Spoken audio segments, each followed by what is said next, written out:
Bismillahirrahmanirrahim. Assalamualaikum warahmatullahi wabarakatuh. Alhamdulillahilladzi hadana li hadza wa ma kunna linahtadiya laula an hadanallah. Asyhadu an la ilaha illallah wa asyhadu anna Muhammadan abduhu wa rasuluh. Allahumma shalli ala Muhammad wa ala ali Muhammad kama shallaita ala Ibrahim wa ala ali Ibrahim fil alamin innaka Hamidum Majid. Allahumma 'allimna ma yanfa'una wanfa'na bima 'allamtana wa zidna ilman yanfa'una, amma ba'du. Alhamdulillah, kita bersyukur kepada Allah Subhanahu wa taala. Pada malam hari ini kita hadir lagi dalam kajian hadis Riyadhus Shalihin. Kita mengkaji sabda-sabda Rasulullah SAW. Salawat serta salam mudah-mudahan terlimpah curah untuk Nabi kita Muhammad SAW. Allahumma sholli ala Muhammad. Sebelum diteruskan dengan kajian, ya, diingatkan salah satu adab dalam majelis ilmu, ya, kita mendengarkan, ya, mendengarkan uraian yang disampaikan. Jadi santri-santri mohon, ya, mendengarkan, tidak mengobrol, ya, tidak ngobrol. Pada malam hari ini kita masih membahas bab yang ke-13. Bab yang ke-13 dalam hadis Riyadhus Shalihin, babu bayani kathrati turuqil khair. Bab menjelaskan tentang banyaknya jalan-jalan kebaikan, banyak jenis-jenis amal soleh, ya, bahwa amal soleh itu banyak, cara-cara meraih pahala itu banyak, ya. Nah, banyaknya seperti apa? Nah, disitulah kita wajib menuntut ilmu. Kalau kita tidak menuntut ilmu, mungkin yang kita tahu amal soleh itu hanya sholat, puasa, berzikir, baca Quran, ya. Tapi semakin banyak wawasan kita, semakin luas pengetahuan kita, maka lebih banyak lagi yang bisa kita lakukan, ya. Lebih banyak lagi yang bisa kita lakukan dan lebih banyak lagi pahala yang insya Allah kita dapat. Malam ini kita masuk kepada bab yang hadis yang ke-7 dalam bab 13 ini, atau hadis nomor 123. Hadis nomor 123 dari bab 13. Hadis yang ke-7 ini dari Abu Dzar Al-Ghifari. Dari Abu Dzar Al-Ghifari dari Nabi SAW. Nabi SAW bersabda, man goda ilal masjidi aw roha a'addallahu lahu fil jannati nuzulan kullama goda aw roha.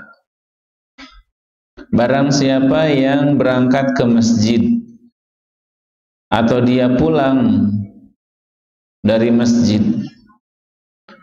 atau bisa jadi maknanya barang siapa yang berangkat ke masjid di pagi hari, atau dia pergi ke masjid di sore hari, ya, a'adallahu lahu fil jannati nuzula, maka Allah akan menyiapkan baginya nuzul.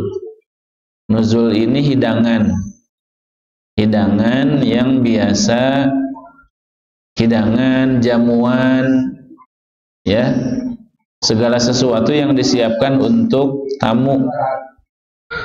Biasanya kalau kita ada tamu, nyiapin apa? Manis. Ya, sebelum makanan biasanya kita rumahnya dibersihkan dulu, ruang tamunya dibersihkan dulu, kemudian toiletnya kita bersihkan. Malu kan kalau ada tamu toiletnya kotor misalnya atau bau. Nah, setelah rumah bersih, rumah rapi, kemudian kita nyiapin makanannya dari mulai makanan ringan, makanan berat, cuci mulut dan sebagainya. Ya. Nah, semakin besar ya status seseorang, biasanya jamuannya semakin mewah ya. Ya, kalau datangnya ke rumah kita mungkin biasa aja ya, teh manis ya, atau yang lain-lain. Nah, kata Nabi SAW, barang siapa yang pergi ke masjid jalan kaki atau naik kendaraan, kemudian dia pulang dari masjid jalan kaki atau naik kendaraan, maka Allah akan menyiapkan baginya itu hidangan di surga. Ya, kira-kira ya hidangan Allah seperti apa? Ya, Allah kan Ar-Razzaq, Maha Pemberi rezeki, Allah Al-Ghani, Allah Maha Kaya, Allah pemilik alam semesta. Pasti hidangan di surganya sesuai dengan kebesaran Allah, ya, sesuai dengan kebesaran Allah. Dan kita dengan membaca hadis ini ya, jangan sebaliknya ya, kadang-kadang kita lebih tertarik dengan jamuan di rumah-rumah kita di surga, di dunia ya. Ada undangan ke rumah ini, datang gitu ya. Ada undangan ke tokoh ini, datang. Kenapa? Motivasi makanannya apa? Makanannya enak, makanannya banyak. Kemudian seharusnya dengan mengetahui ya hadis ini, kita semakin tertarik dengan hidangan dari Allah ya. Sebab Allah akan menyediakan bagi mereka yang datang ke masjid ya untuk sholat berjamaah ya, maka diberikan hidangan oleh Allah. Hadis ini muttafaqun alaih, diriwayatkan oleh Bukhari dan Muslim ya. Jadi bayangin aja ya, kalau kita datang ke masjid, apalagi, dan siapa yang pahalanya lebih banyak kalau datang ke masjid? Yang rumahnya paling jauh ya. Jadi semakin jauh ya rumah itu dari masjid, semakin besar pahalanya kalau datang ke masjid. Masalahnya orang kalau rumahnya jauh dari masjid ada alasan, jauh ke masjid ya, sholat aja di rumah. Nah, artinya orang semakin jauh rumahnya dari masjid, semakin besar pahalanya kalau datang ke masjid. Kalau nggak datang ke masjid mah ya nggak dapat pahala. Nah, itu artinya apa?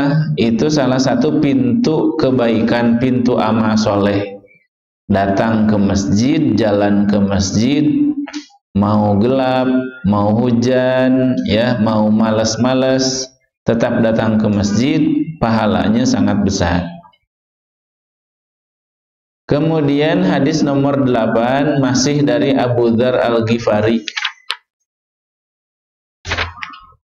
Ya, masih dari Abu Dzar Al-Ghifari. Hadis ini juga muttafaqun alaih. Hadis sahih riwayat Imam Bukhari dan Muslim. Hadis ini menjelaskan kalau kita bersedekah jangan malu ya, jangan malu karena misalnya apa yang kita sedekahkan teh sederhana. Nabi SAW bersabda, ya nisa al-muslimat, wahai para muslimah. Apa muslimah? Ya, ibu-ibu, ya, perempuan muslim, muslimah. Ya nisa al-muslimat, wahai perempuan-perempuan muslimah, la tahkiranna jaratun li jaratiha walau firsina syatin. Janganlah seseorang ya meremehkan ya hadiah bagi tetangganya meskipun firsina syatin. Janganlah seseorang kalian meremehkan hadiah yang akan diberikan kepada tetangganya meskipun firsinasyatin. Firsinasyatin itu apa? Secara bahasa, firsin itu artinya kaki. Kaki kambing, kaki kerbau, kaki unta, itu firsin. Tapi secara umum firsinasyatin ini maksudnya, firsin itu adalah tulang-tulang yang dagingnya sedikit. Bahasa kita apa? Ya, tulang taleng ya. Sering disebut tulang taleng, maksudnya ya kan kalau kita pergi ke toko atau ke orang yang jual daging tuh kan ada yang dijual dagingnya aja, ada tulangnya saja. Biasanya tulang buat apa? Buat di sop ya. Nah, maksudnya kata Nabi SAW, wahai muslimah, wahai perempuan-perempuan muslimah, jangan merasa tidak berharga kalau kalian mau mensedekahkan ke tetangganya berupa apa? Tulang-tulang yang dagingnya sedikit, atau misalnya sup tulang. Tapi sebenarnya sekarang sup tulang itu mewah apa biasa aja? Mewah sebenarnya ya. Sup apa? Sup kaki, sup ekor, sup iga. Cuma kenapa Nabi mengatakan demikian? Ya karena di dunia Arab namanya tulang itu apa? Tidak berharga ya. Makanya orang Arab kalau makan kambing berapa orang? Satu ekor kambing mungkin 4-5 orang. Nah, kambing itu kambing guling sama nasi kebuli gitu ya. Kambingnya utuh, paling yang duduk 4-5 orang. Habis. Kalau kita satu ekor kambing berapa? Satu RT ya. Nah, artinya apa? Jadi di zaman Nabi ya, namanya tulang itu tidak berharga ya. Mereka itu kambing banyak, unta banyak ya. Jadi tulang itu kayak kita tulang ikan lah ya.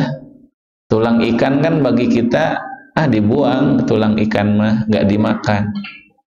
Nah, artinya apa? Kata Nabi, ini sebenarnya contoh saja.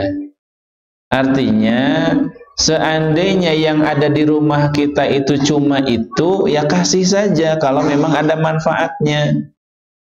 Jadi kalau ada yang ada di rumah kita itu cuma tulang saja, yang dagingnya sedikit, ya kasih saja, nggak usah malu. Insya Allah pahalanya banyak. Tapi jangan dimaknai begini. Kita nyembelih misalnya 3 ekor kambing, yang dagingnya disimpan di rumah, yang dikasih tulangnya. Bukan begitu maksudnya. Seandainya yang ada di rumah kita itu cuma tulang-tulang kambing yang dagingnya sedikit, cuma punya itu ya kasih aja, nggak apa-apa. Jangan merasa rendah kalau kita bisanya cuma itu.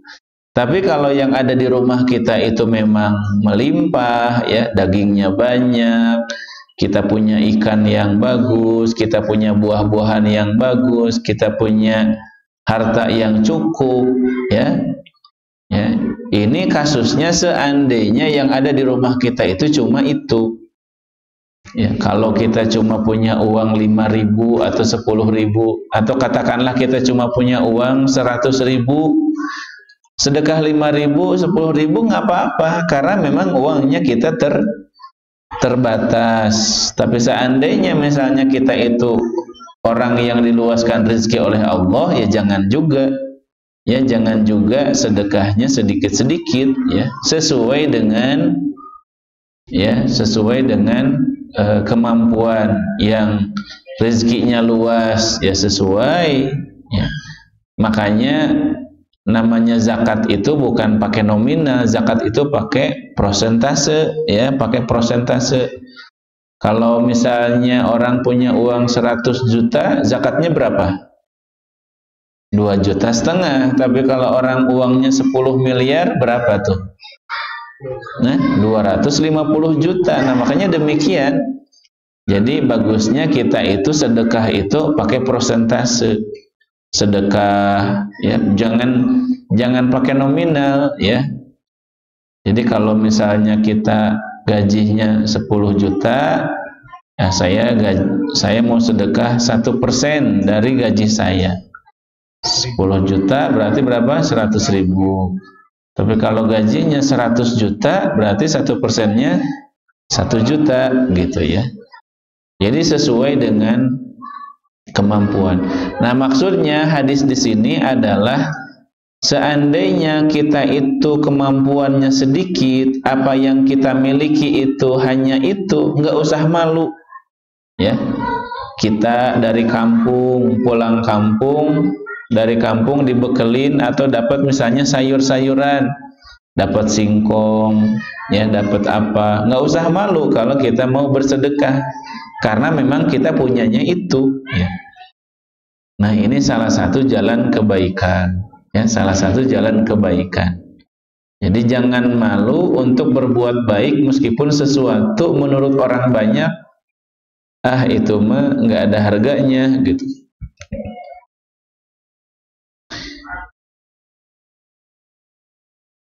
Baik, itu ya.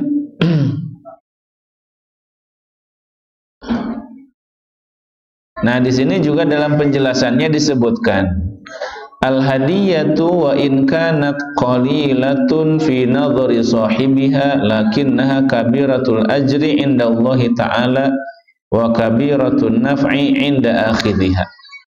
Jadi sedekah itu atau hadiah itu, kenapa kita tidak boleh malu dengan sesuatu yang sedikit? Satu, karena sedekah itu meskipun sedikit, apabila dia ikhlas mensedekahkannya, maka di sisi Allah akan dilipat gandakan, ya, dilipat gandakan pahalanya. Jadi sehingga jadi besar, ya, jadi banyak. Nah, kemudian yang kedua adalah bisa jadi sesuatu yang menurut kita kecil, tapi bagi orang lain sangat berharga, sangat bermakna.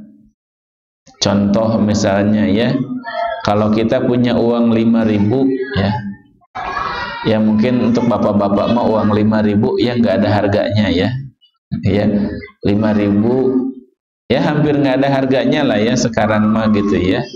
Tapi kalau bagi pemulung, ya, bagi pemulung, orang yang ngumpulin plastik, orang yang ngumpulin paku-paku gitu ya, orang yang ngumpulin botol-botol air, 5.000 itu sangat berharga. Karena bagi mereka untuk dapat 5.000 itu mungkin perlu rongsokan 1-2 kilo gitu. Jadi bisa jadi sesuatu yang menurut kita kecil bagi orang lain itu sangat berharga, ya. Makanya kita jangan malu. Baik, kemudian hadis yang ketiga. Hadis yang ketiga nomor 9 atau hadis nomor 125. Hadisnya masih dari Abu Dzar Al-Ghifari. Jadi hadis di bab ini, bab ke-13 ini kebanyakan sahabat Abu Dzar Al-Ghifari yang meriwayatkannya, ya.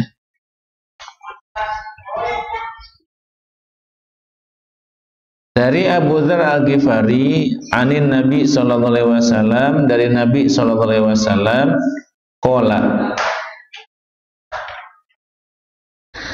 al-imanu bid'un wa sab'una aw bid'un wa sittuna syu'bah. Keimanan itu ada sekitar 70, ya. Sekitar 70 atau 60 cabang. Ya. Ya, keimanan itu ada sekitar 70-an atau 60-an cabang. Jadi iman itu banyak cabangnya, banyak amalannya. Fa afdaluha qaulu la ilaha illallah. Yang paling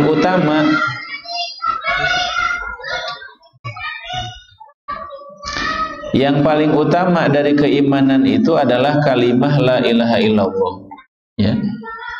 yang paling utama dari keimanan itu adalah la ilaha illallah. Maksudnya bukan sekedar diucapkan la ilaha illallah itu, tapi keyakinan, ya, keyakinan tentang la ilaha illallah.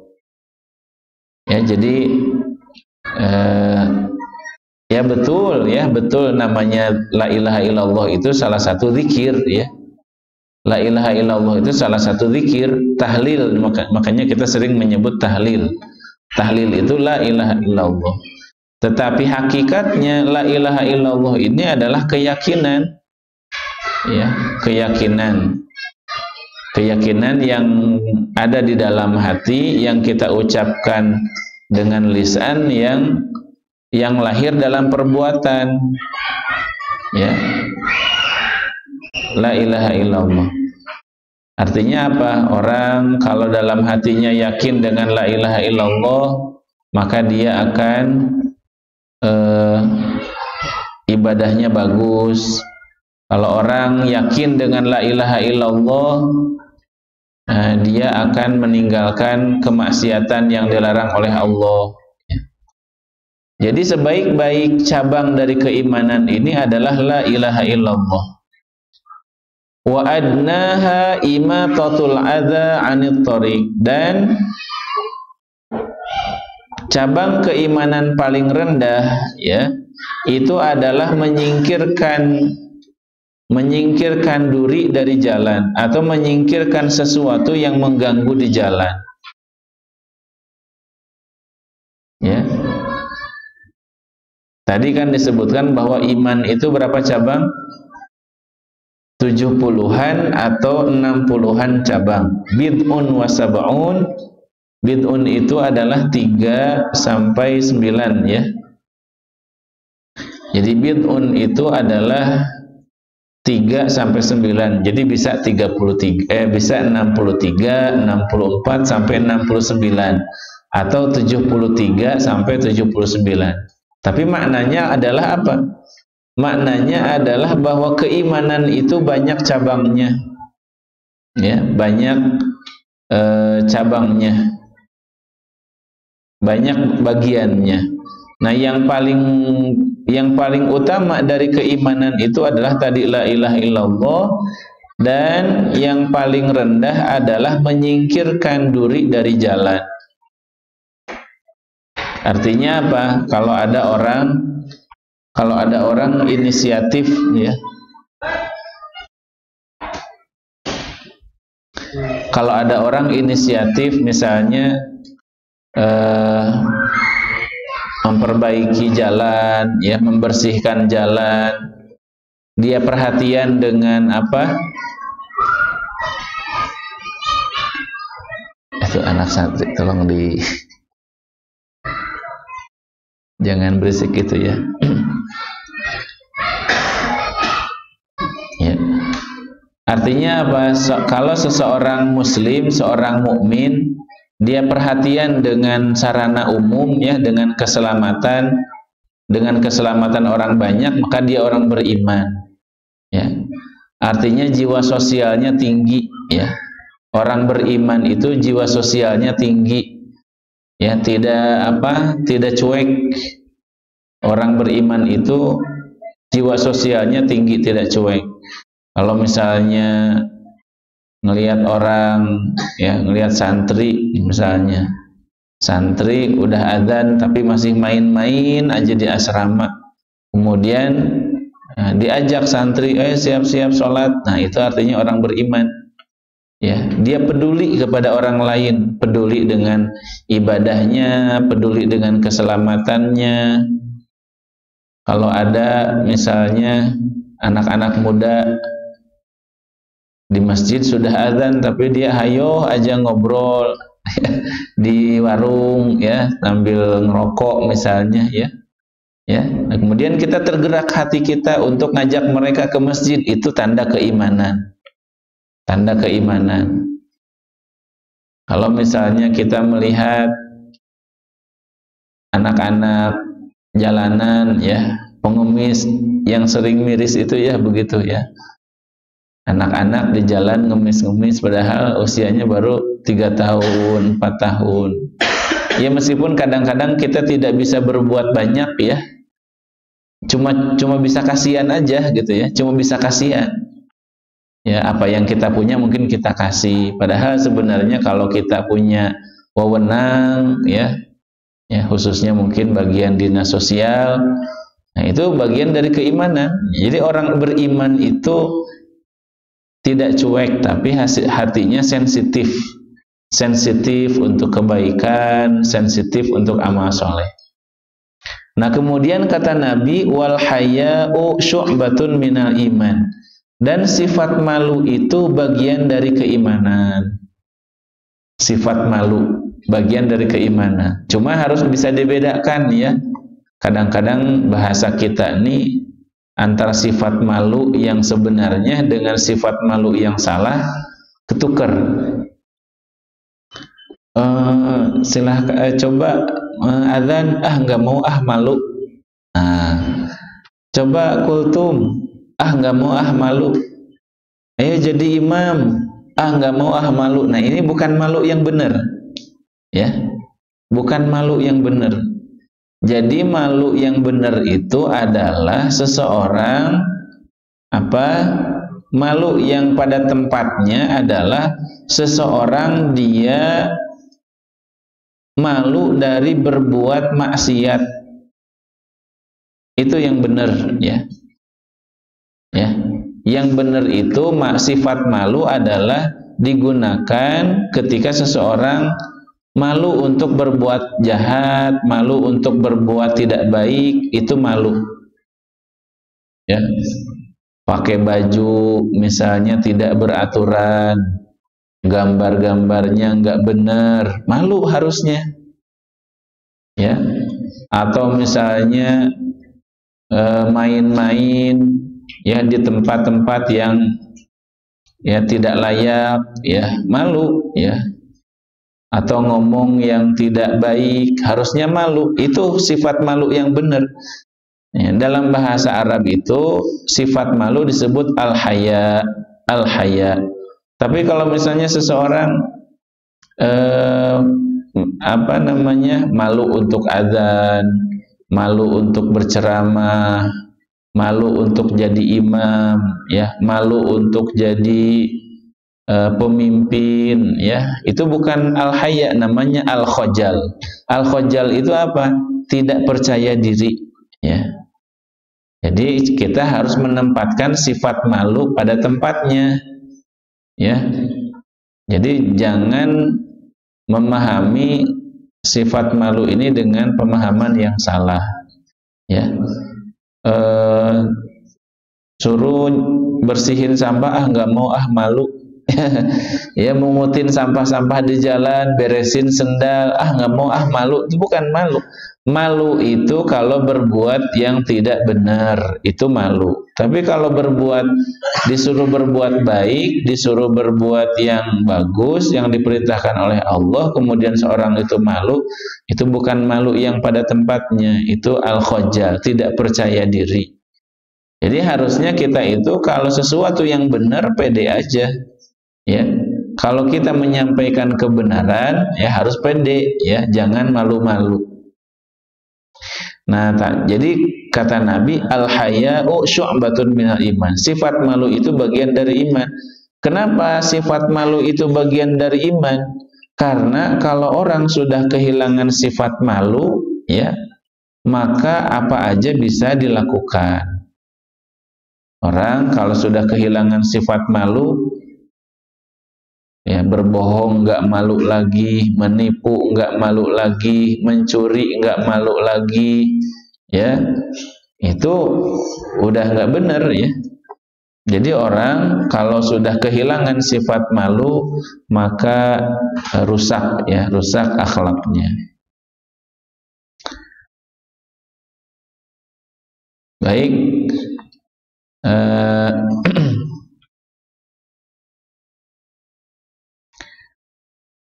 Baik, sampai di sini dulu ya, barangkali. Berapa menit lagi? Iya, 1,5 menit. Mungkin sampai di sini dulu ya, kita membahas berapa hadis tadi?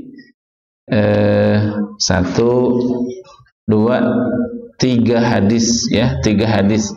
Insyaallah masih banyak ya hadis-hadis terkait dengan banyaknya jalan menuju kebaikan di sini. Jadi insyaallah semakin menambah kesempatan bagi kita ya untuk menambah pahala dari Allah Subhanahu wa taala.